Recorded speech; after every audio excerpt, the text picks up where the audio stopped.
some of the crimes were really quite bad, and I had to just stop myself because that wasn't my job to make that judgment at that time.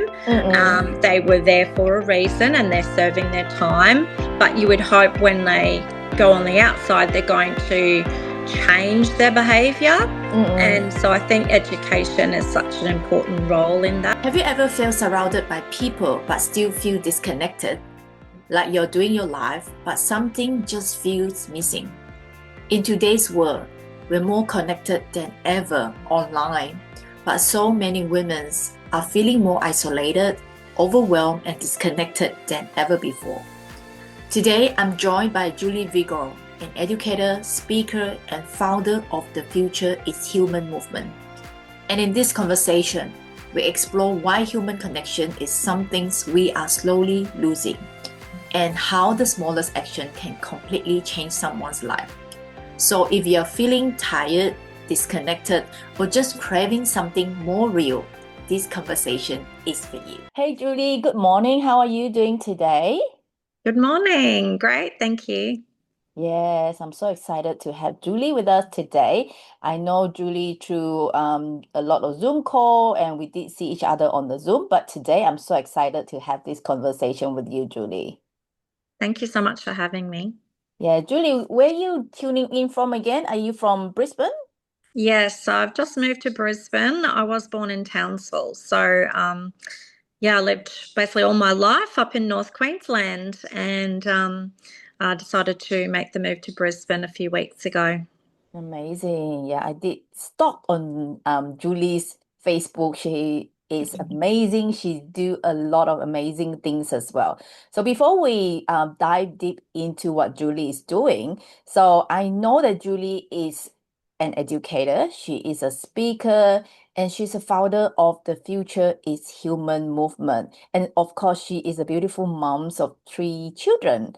So despite all these labels, all these hats that you're wearing, Julie, the first question that I always ask the 100 successful women guests is that, despite all these roles, who is Julie at your core? Well, that's what I've been on the journey to find, because I have always worn those hats of being a mum, as a stepmom from when I was 17 for other people's children. And then my children have just all flown the nest. So, yeah, 3 grown-up children now, and, it's really time to step into my identity. I've been a teacher, as you said, for over 2 decades, and I've always loved that educator role, but I've really found in the last few years, and also since divorce as well in 2016, that I had some time to myself and, just rediscovering who I am. And I've encouraged lots of other women to do the same, and just really finding that fun again. Because, when you've been a mum and you're getting tired and, all those things you've had to deal with and the challenges through life, you forget the fun. You just get bogged down in all of the challenges of daily life. So I've been out to 80s events where we dress up in 80s clothes and, girls just want to have fun. And just even at the Six Figure Speaker Live event last week in Sydney, we were dancing as well. And I think, just finding that joy again is beautiful. Oh, amazing. Girls just want to have fun. I love that song as well. Yes. And despite how old we are, I always think that age is just a number. Fun is the most important thing, no matter how old we are. And I love that you are on the journey. You are already on the journey of being that fun, having that fun, and then self, and then doing a lot of great things and teaching women to do that as well. Amazing. So I know that you are the founder of The Future is Human. So what drive the heart behind your work, Julie? What it started off with was when I was originally a teacher for children, and then about 10 years ago I transitioned to becoming a trainer assessor and working in the adult space, places like TAFE, where I was actually teaching teacher aides. and working with a lot of mums who were really struggling because they were balancing it all, trying to juggle all those balls in the air of their family life. They were working, they were also trying to study, change their life and transition. And so what I did is realize that I can not only impact people educationally in that academic sense, but they were reaching out to me for that emotional support as well. And so, that's not particularly my job as a teacher, but I think that is important because that connection with other people made a difference to them completing their studies.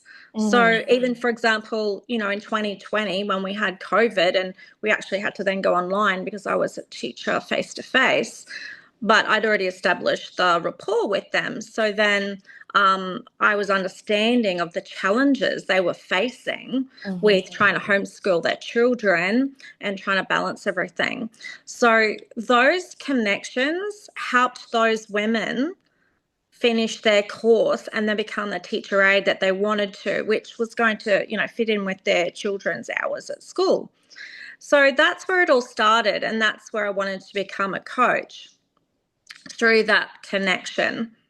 And so what I did was I was also doing mother-daughter coaching, again, that connection between mother and daughter. And then 2 years ago, I started a Facebook group for just women only. And again, it was that connection. That was what drove those women to the group and for me to nurture that safe space and to offer those fun events. And so that's where it brought me to wanting to start the Future as Human, because I felt so many people were feeling so disconnected, even since COVID, where they're just doom scrolling, they're tired after a long day at work, they're trying to manage their life and all their commitments. And a lot of us have got our heads down in our phones. And, I've just started rediscovering, saying hello to people. And, even with moving to the big city, a lot of people have got their heads down in the lift or walking along. And, just trying to connect with people in a human way instead of just in a transactional way. And saying good morning and wishing people a nice day, it just makes so much of a big difference. Just those little tiny micro acts that we can do for people. Yes, that's so true. I really think that that's amazing things that you're doing, and human connection is something that we lack of, especially like you say, after the pandemic, people tend to be so reserved, so close circle instead of getting out there. And I love that you created that group. I know that you have been having that big group, and it's such an important journey that you have, because you experience that yourself and you work with so many people from different background as well. Yeah, so I had put out a post to ask women, do you want connection? I was in a different large Facebook group that when I was in Townsville. And I thought, that'd be nice if 10 people joined the group. And then there was 20 and 30, 50, 100, 200. I could not believe it. My phone was just binging non-stop, and 2,000 women joined in the first fortnight. Wow. So that just goes to show you that people need that connection. And then I built it to 4,000 over the first year. And that was all locally as well in a fairly small town. So, and some people didn't come to events, that's fine, but it was like nurturing that safe space for them online, which, they were finding difficult. Other groups, there was a lot of online bullying, humiliation if they would just ask a simple question. And so that safe space was really important for them. And then I offered lots of events for people to actually come and connect and actually speak to people. And some people had a bit of anxiety about coming to those events. So I held things like paint and sip, where I said to people, if you're not feeling comfortable with talking to someone over a lunch table, perhaps if you come to a paint and sip and you're just doing an easy, I made it easy with templates so you didn't have to be a good artist. And, then you're sitting beside someone. And then if you're feeling a little bit anxious, you're concentrating on your painting. But then if you feel like you're up to talking, you can then talk side by side to people, or you might go get a coffee and have a quick word, and just those little steps to get people to start connecting again. Yeah, that's so true. And especially for women and moms as well, when they are so isolated, they was craving for that connection. And like you say, sometimes they are really wanting to do it, but it's kind of like their comfort zone for getting themselves out there. And I love the idea of pen and sip because it makes things a lot easier and create to spark their creativity as well. Yeah, I held so many different style events just for Mm-mm. different people. So it might be just a simple coffee, or it might be getting dressed up to go to the races, or I held other big events like discos. We got dressed up as a Hollywood theme, um, things like that. So, I had women say to me, I haven't been out of the house in years, Mm. and that just like it changed their life. And I just had so many other women, like ones who were either like in their 60s, who were just not even knowing what to do with their life anymore, what's their purpose in life. Their kids have all grown up.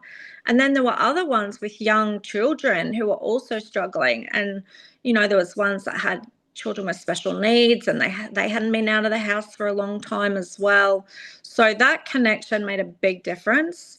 And even as I said, that nurturing online space, because I couldn't count the number of times I was at the shops or somewhere and someone would come up to me, like this happened so many times, and they would say, "Oh, excuse me, are you that lady from that group?" I'm like, Oh. "Yes, that's me." And they're like, "Oh, I've just been sitting in the background, but I just want to let you know how much of an impact you've had on me." And so that was like really beautiful to know you have had an impact that's really helped people, even though they mightn't want to come to events in person, that's fine, but still getting that connection. Yes, so beautiful, right? And then it's just human connection, like you say, which people didn't actually realize how important it is. And then Mm, they don't really know that some people might not even know that that's the things simplest thing that they are looking for, especially those moms who is at home without much connection and like what Kaylee was saying, one connection can change your life. yes. Yeah. Yes, and that's where I've really bonded with Kaylee, because we've had that connection message. So my message was connection makes a difference in the Mm-mm. group that I was running. I've changed direction now. I've moved to Brisbane. I'm now doing a couple of different things with professional speaking.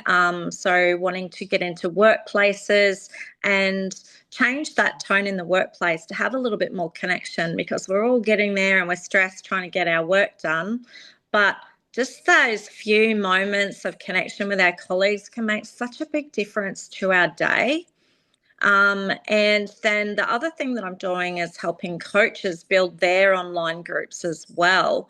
Because, again, as I said, I had built my group to a high number based Mm-mm. on the things that I was doing to engage people. Yes, that's so good. I love that. I love what you're doing there, Julie, for sure. And I know that because of your background that you also work with different people from different especially you are educators, but you have been working across like you say from early childhood, so you work from with the little people, right? And then you started to work with people from TAFE and even Mm. prison education as well.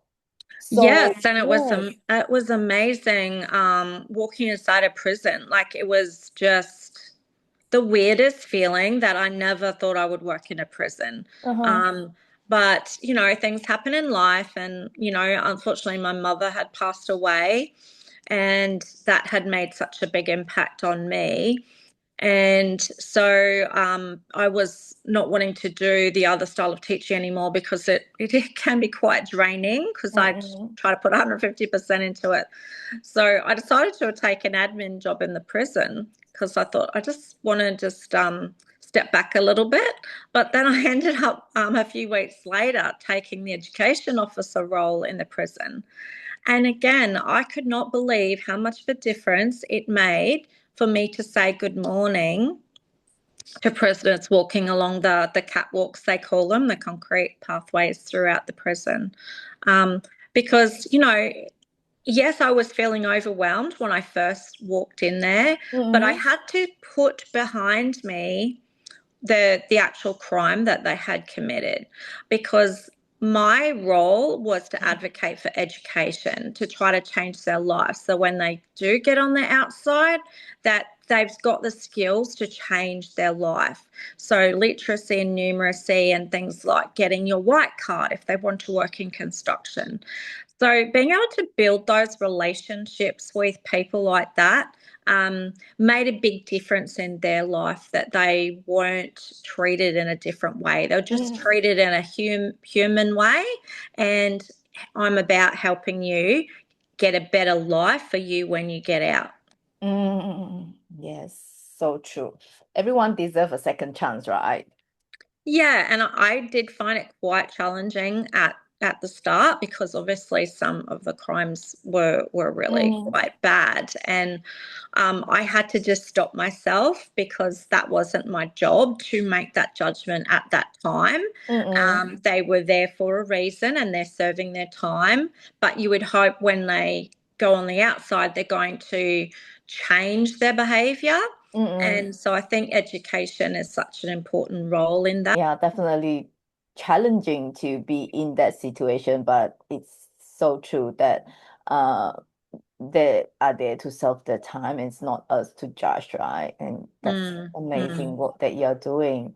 Yes. And how does that connection has the impact or shape the movement that you're leading today, Julie? Well, I even worked with kindergarten children, actually, and I heard someone say that adults are just like an adult in an 8-year-old's body, basically. So, you know, inside of it, us, we're still, you know, that little kid. And I think, you know, the work that I did with young children has also shaped the way that I think. And I was talking before about that fun and joy. And 4-year-olds express that so easily, whereas adults, we, you know, sort of shrink back. We feel a bit embarrassed about, will someone judge me, things like that.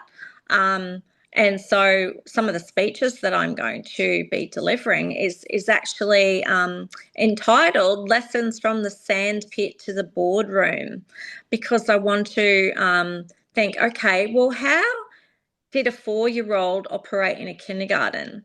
And exploring the fact that 4-year-olds innovate, they're creative. And for us as adults, we've diminished that a lot. And I really feel that's really important to sort of tap back into that.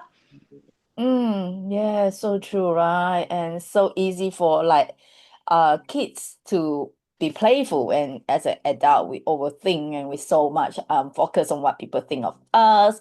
But little one, they just do whatever they want to do. And I love what you're doing. They're helping adults to tap into the 4 years old self. Yes, because I think most people get worried about being judged. And so I think in a workplace, we need that safe space as well, that we can speak up, so that if there's a problem to solve, that we can tap into that creative, innovative side and not feel worried that our idea is going to, you know, feel stupid, and that people will look down on you. So I think, you know, moving into a world full of AI, you know, AI is a great tool. You know, I use it at times myself, but I think where some people are relying on it as a friend, you know, it's just sad to me that we don't want to lose that humanity in our future. And that's why I called it the Future is Human movement, because we need to tap into that technology and use it, but not let it take over us as essentially who we are. Yes, so true. That's so important as well. Yeah, and because of human is future movement that you mentioned, you also create the heart framework. Can you talk us through a little bit about this framework? Yes. So HEART is an acronym, and so we actually start at the T, the last letter. And so how I designed it was, I don't know if you heard of Maslow's hierarchy of needs. Yeah. So when I was at uni studying to be a teacher, we were taught that in part of the psychology component. And so it's a pyramid. And at the bottom of the pyramid in Maslow's hierarchy of needs is that everybody needs that sense of safety and also a sense of belonging. Mm-mm. And so that's why, they can then get up the pyramid, and the top of the pyramid is the self-actualization of Mm. tapping into their potential of who they can fully be as a person. And so that's why I wanted to use that as the style of framework that I was using. So I do it in a pyramid as well. And at the bottom, the T is trust, because I truly believe that if people have that trust factor at the bottom, this is the foundation, then they are able to get up the pyramid. So then the next section is the R, which is respect. So we need trust and we need respect. And the middle part is accountability for our actions. Mm-mm. And then this then results in empathy. And at the top is harmony. So we can create more harmony in our workplaces and our world if we've got those bottom steps first of the trust, the respect, and the accountability. That's such a beautiful framework there, Julie. I love that. Mm, That's where the harmony created. And I love that. It's not only workplace. I think the world will be a mm. better place with this framework as well. Yes, exactly. Wow, God, I had goosebumps listening to this framework and what you're doing there. I love that. You mentioned that about AI, because AI is the things that a lot of us are using it daily and it's helping so much with our work. Mm, And that's you mentioned human connection is still the advantage of everything. That's so important as well, like what you have created. And like you mentioned, people is craving for that human connection, the trust, and to create that harmony. So what mhm. can we do, especially as coaches, leader, or everyday people? What are some of your tips that we can do in order for us to strengthen this human algorithm? Mm. So what I've created is the Micro Act Challenge, which I'll be launching in the new year. So I thought that might help people. It's a 30-day challenge.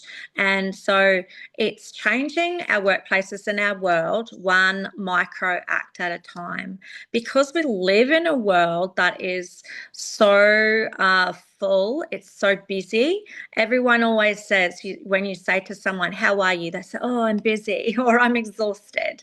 Mm-mm. People feel so stressed and overwhelmed that they don't feel like they can do even one more thing.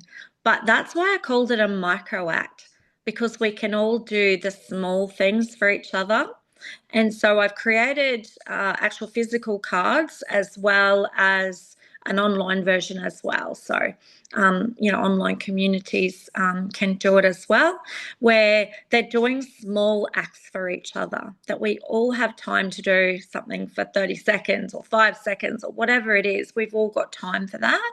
And so there's going to be a variety of fun challenges for people to do for one another to bring back that fun and that kindness back into our world and our work. Well, can you give us some examples of this micro act that is in the challenge? Well, I don't want to give too much away, but I do recall one of them, which I thought would be fun, would be to tie balloons on the back of someone's chair. So I remember as a teacher, and I was working in a very, very tough school. So there was only 11 of us teachers. It was a school of about 200 and something children.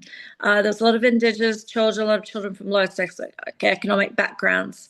And I remember going to those staff rooms and feeling how tired that I was and overwhelmed with the amount that I had to do and the challenges that the children were giving me.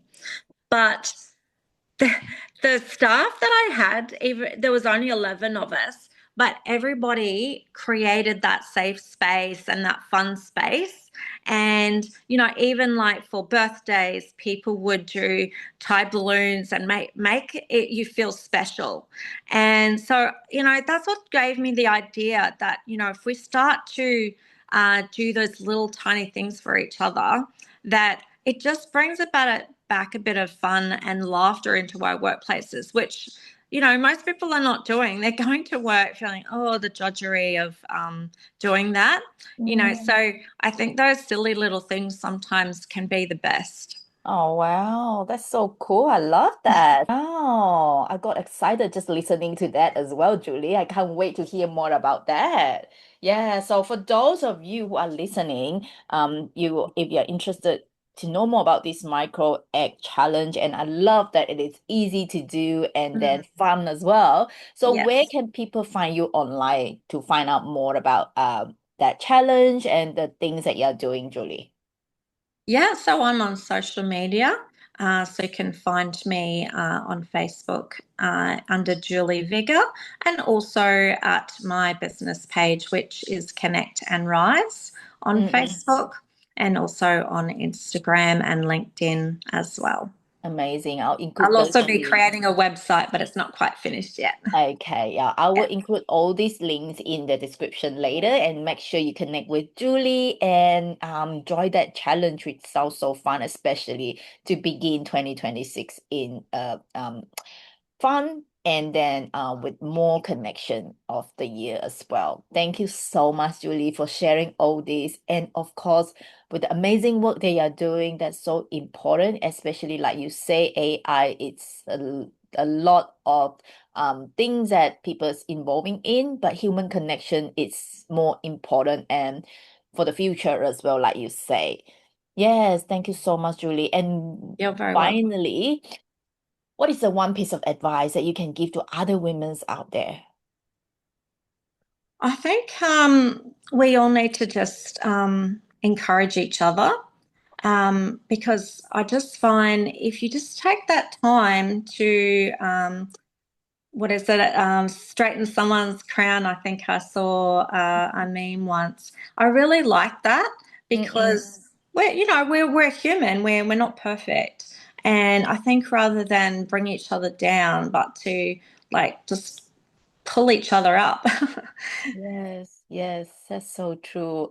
To fix someone's crown as well, be supporting each other's and then stop because there are people out there that sometimes gossiping or then pulling someone down. So instead of doing that, support each other's and get Mm. together. That's so important. Thank you so much for your message, Julie. You're very welcome. Have a beautiful day. Thank you. So before we wrap up, is there anything that you would like me to ask I haven't asked yet, Julie? I don't think so, but yeah, I'm going to be doing lots of speaking and coaching in the new year and hope to connect with lots of people. Yes, thank you so much for your time with us, Julie. And maybe definitely everyone follow Julie because I believe that there are more that she is doing and offering to the world as well. Thanks so much to you, Julie. Okay, thanks, Vivian.